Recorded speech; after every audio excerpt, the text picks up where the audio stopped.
क्या इंसान हमेशा से ऐसे ही थे? क्या सभी जीव भगवान ने एक ही समय में बनाए थे, या फिर लाखों वर्षों के दौरान वे धीरे धीरे बदले हैं? इन सवालों का जवाब चार्ल्स डार्विन ने अपनी किताब द ओरिजिन ऑफ स्पीशीज में दिया। ये किताब विज्ञान की दुनिया में क्रांतिकारी बदलाव लाने वाली थी। इस वीडियो में हम जानेंगे कि डार्विन का सिद्धांत क्या था, उसने दुनिया को कैसे बदला और आज भी ये क्यों महत्वपूर्ण है। चार्ल्स डार्विन का जन्म 12 फरवरी 1809 को इंग्लैंड में हुआ। वे बचपन से ही प्रकृति और जीवों में गहरी रुचि रखते थे। 1831 में वे एक HMS बीगल नामक जहाज से यात्रा पर निकले, जहां उन्होंने दुनिया भर में विभिन्न प्रकार के जीव जंतुओं का अध्ययन किया। लेकिन सबसे महत्वपूर्ण खोज उन्होंने गैलापागोस द्वीप पर की, जहां उन्होंने पाया कि अलग अलग द्वीपों पर पक्षियों की चोंचें अलग अलग थी, जो उनके भोजन के अनुसार ढली हुई थी। यही अवलोकन आगे चलकर प्राकृतिक चयन, नेचुरल सिलेक्शन के सिद्धांत का आधार बना।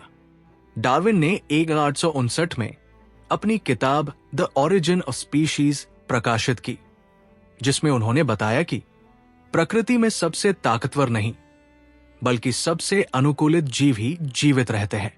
इसका मतलब यह है कि जो जीव अपने वातावरण के अनुसार खुद को ढाल लेते हैं, वही जीवित रहते हैं और अगली पीढ़ी में अपने गुण पास करते हैं। यही सिद्धांत विकासवाद, एवोल्यूशन की नींव रखता है, जो ये बताता है कि इंसान और बाकी जीव धीरे धीरे लाखों सालों में विकसित हुए हैं। जब द ओरिजिन ऑफ स्पीशीज प्रकाशित हुई, तो इसने दुनिया को दो भागों में बांट दिया। एक तरफ वैज्ञानिक थे और दूसरी तरफ धार्मिक लोग। उस समय लोगों का मानना था कि भगवान ने सभी जीवों को एक साथ बनाया और वे कभी नहीं बदले। लेकिन डार्विन का सिद्धांत कहता था कि जीव क्रमिक विकास, एवोल्यूशन से बने हैं। इसी वजह से चर्च और धार्मिक संगठनों ने डार्विन का जमकर विरोध किया। लेकिन धीरे धीरे विज्ञान ने यह साबित कर दिया कि उनका सिद्धांत सही था।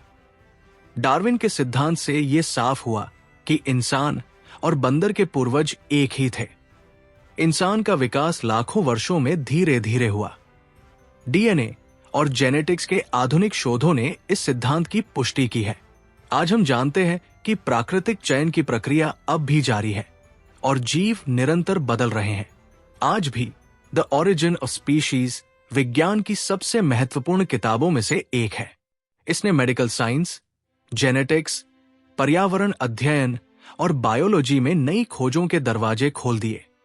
अगर हम जलवायु परिवर्तन, क्लाइमेट चेंज और विलुप्त होती प्रजातियों को समझना चाहते हैं, तो हमें विकासवाद को समझना होगा।